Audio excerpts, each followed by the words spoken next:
और उधर गाजा में इजरायल की तरफ से जारी हमलों के खिलाफ जॉर्डन में बड़ा विरोध प्रदर्शन देखने को मिला। इस दौरान वहां हाथापाई भी हो गई।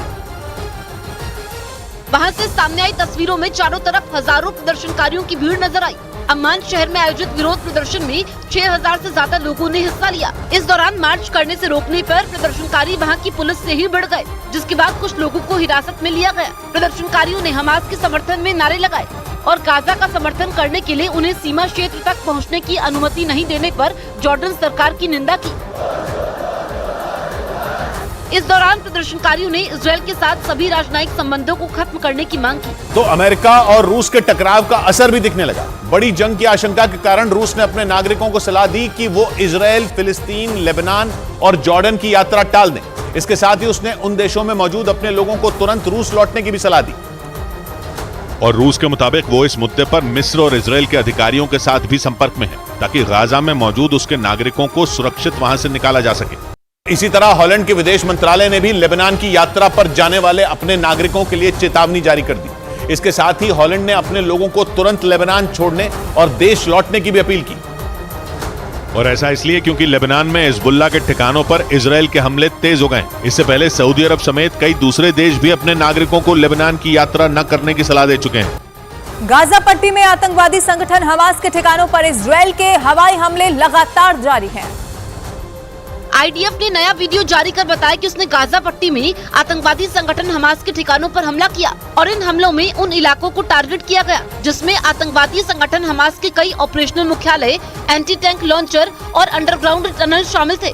बड़ी बात यह है कि गाजा में हमास ने 500 किलोमीटर की लंबी सुरंग तैयार की है, जिसमें छिपकर हमास के लड़ाके इजरायल पर बार बार हमला करते हैं और अब इजरायल इन्हीं सुरंगों से हमास की कब्र बनाने के मिशन पर काम कर रहा है। बाइडेन ने न केवल पुतिन और हमास की तुलना की, बल्कि यूक्रेन और इजरायल को एक चश्मे से दिखाने की भी कोशिश की और बयान दिया कि वो यूक्रेन और इजरायल दोनों के लिए फंड इकट्ठा कर रहे हैं, जिसके लिए बाइडेन अमेरिका की संसद में प्रस्ताव भी लाने वाले हैं। जबकि यूक्रेन को आर्थिक मदद के मुद्दे पर अमेरिका में शटडाउन तक की नौबत आ गई थी, लेकिन हमास और इजरायल की जंग छिड़ते ही बाइडेन ने यह मुद्दा फिर उठा दिया और ऐसा माहौल बना जैसे अमेरिका यूक्रेन और इजरायल को एक चश्मे से दिखाने की कोशिश में है। क्योंकि अगर ऐसा हो गया तो अमेरिका एक तीर से दो निशाने साध लेगा, जिसमें पहला ये कि यूक्रेन और इजरायल को आर्थिक मदद मिल सकती है और दूसरा ये कि पुतिन की पश्चिम एशिया में अमेरिका को अलग थलग करने की कोशिश कामयाब हो सकती है, क्योंकि सहानुभूति यूक्रेन और इजरायल के साथ हो सकती है, जिससे चीन और रूस का खेल खराब हो सकता है। इजरायल और हमास की जंग से पूरी दुनिया को जिस बात का डर खाया जा रहा है वो होती नजर आ रही है। इजरायल और हमास की लड़ाई गाजा पट्टी से निकलकर पूरे पश्चिम एशिया में फैलती दिख रही है और इजरायल का दोस्त अमेरिका जंग का निशाना बना है। 2 दिन पहले इजरायल पहुंचकर अमेरिकी राष्ट्रपति बाइडेन ने हर कीमत पर उसका साथ देने का ऐलान किया था। इसलिए 48 घंटे के अंदर ही अमेरिका को इजरायल का साथ देने की सजा मिल गई और पश्चिम एशिया के देशों सीरिया और इराक में अमेरिकी सेना के अड्डों पर ड्रोन और मिसाइल अटैक हो गए, जिसके बाद इराक के उस एयरबेस के अंदर एक के बाद एक जोरदार धमाके होने लगे।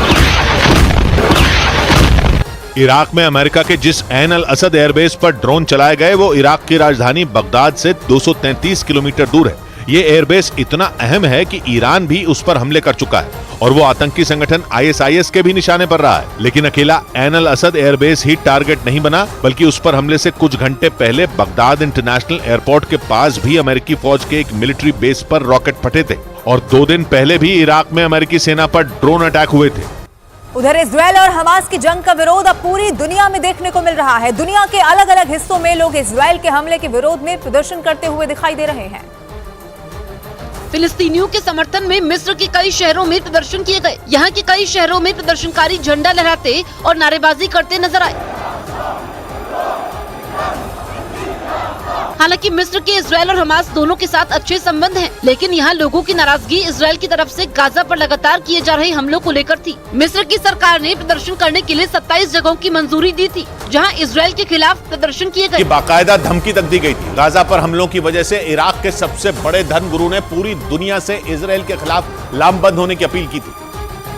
और पिछले हफ्ते इराक में ईरान के समर्थन वाले हथियारबंद गुटों ने अमेरिका को सीधी धमकी तक दी थी कि अगर अमेरिका ने इजरायल की जंग में उसकी मदद की तो अमेरिका पर ड्रोन और मिसाइलें बरसेंगी, मगर अमेरिका ने उनकी धमकी को तवज्जो तक नहीं दी थी। उल्टा 2 दिन पहले इजराइल की हिम्मत बढ़ाने के लिए बाइडेन खुद वहां पहुंच गए और पूरी दुनिया के सामने ताल ठोक कर कह दिया कि इजराइल अपनी हिफाजत के लिए हमास पर हमले करेगा और तब तक करता रहेगा जब तक हमास मिट्टी में न मिल जाए। इसके लिए बाइडेन ने हर कदम पर इजराइल का साथ देने की कसम तक खाई और नतीजा ये हुआ कि इराक में उसकी सेना पर हमले हो गए। के बाद अमेरिका तो क्या पूरा यूरोप कांप उठा, क्योंकि इराक के जिस ऐन अल असद एयरबेस पर ड्रोन और मिसाइलें फटी, उसमें अमेरिका के साथ यूरोप के कुछ देशों की सेनाएं भी तैनात हैं।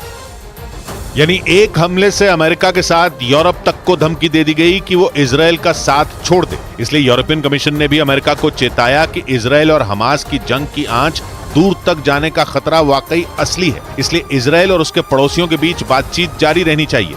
मतलब यूरोप को भी डर लग रहा है कि कहीं इजराइल का युद्ध उसके आसपास मौजूद मुस्लिम देशों तक न फैल जाए, क्योंकि यूक्रेन की जंग की वजह से पहले ही यूरोप अपने हाथ जलाए बैठा है और उसके कंधों में एक और जंग का बोझ उठाने की हिम्मत नहीं है।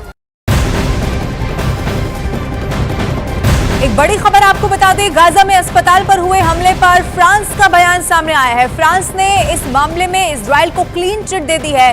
फ्रांस की खुफिया विभाग का कहना है कि अस्पताल पर हमले में आईडीएफ के शामिल होने के कोई सबूत भी नहीं पाए गए हैं। ये फ्रांस की तरफ से साफ कर दिया गया है, यानी कि इजराइल को क्लीन चिट अब फ्रांस की तरफ से भी दे दी गई है। हालांकि हमास लगातार आरोप ये लगा रहा है, फिलिस्तीन की तरफ से आरोप ये लगाए जा रहे हैं कि इस हमले में इजराइल का हाथ था।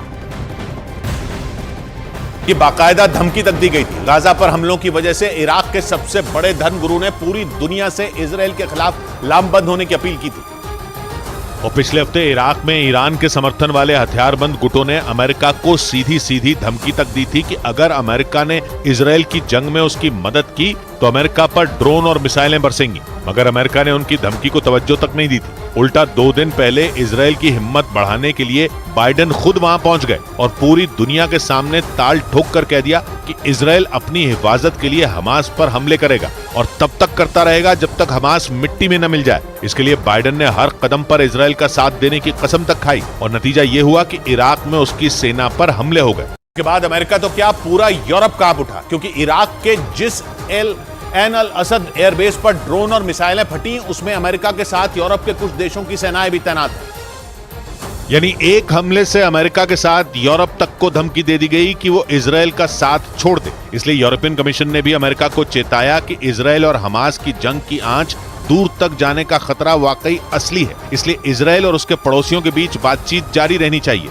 मतलब यूरोप को भी डर लग रहा है कि कहीं इजराइल का युद्ध उसके आसपास मौजूद मुस्लिम देशों तक न फैल जाए, क्योंकि यूक्रेन की जंग की वजह से पहले ही यूरोप अपने हाथ जलाए बैठा है और उसके कंधों में एक और जंग का बोझ उठाने की हिम्मत नहीं है। लेबनान के चरमपंथी संगठन हिजबुल्लाह ने इजराइल पर एक साथ 12 गाइडेड मिसाइलों से हमला कर दिया है। इस हमले के बाद यह माना जा रहा है कि हमास के समर्थन में अब हिजबुल्लाह ने भी इजराइल के खिलाफ जंग छेड़ दी है। मतलब यह कि इजराइल को एक साथ दो मोर्चों पर जंग लड़नी पड़ रही है। एक तरफ गाजा पट्टी से हमास के इलाके इजराइल की सेना के सामने चुनौती बनकर खड़े हैं, तो वहीं लेबनान की सीमा से हिजबुल्लाह ने भी अब उन पर हमले शुरू कर दिए हैं। हालांकि इजराइल ने इस बात की जानकारी नहीं दी है कि लेबनान की तरफ से दागी गई 12 मिसाइलों से उसे कितना नुकसान पहुंचा है। अगर अमेरिका अपने कदम पीछे खींचने को तैयार नहीं, हालांकि वो हाई अलर्ट पर जरूर है और उसने दुनिया के हर कोने में मौजूद अपने